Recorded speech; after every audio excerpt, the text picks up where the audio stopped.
Ассалаумағалейкум равон жүргізушілер. Мына қыс келді. Енді қысқа ғана видео түсірейін дедім. Енді бүгін қыстық доңғалақ ауыстырдық. Дөңгелектің ерекшелігіне тоқтала кетейін. Мына көбі байқамай жатады. Мына дөңгелектің шыққан уақыты. Мына жерде мысалға міне сіздерге көрініп тұр ма? 08-20 айда шыққан.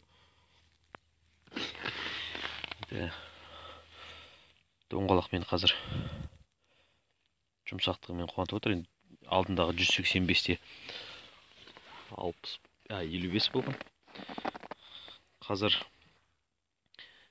біздің Қазақстанның жолына 185-55 өте қатты соғады жүріске. Таза тегіс асфальтқа арналған дөңгелектер. Ал барлықтарыңызға кеңес берем.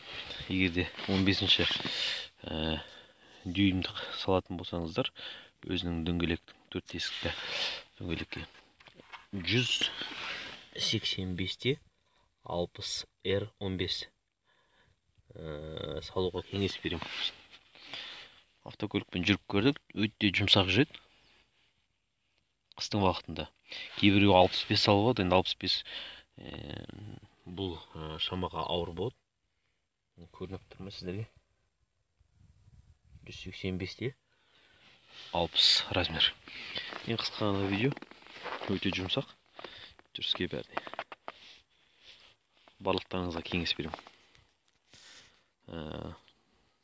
Менің каналыма жаздыңыздар. Әлде қызықты видеолар түсіретін боламын.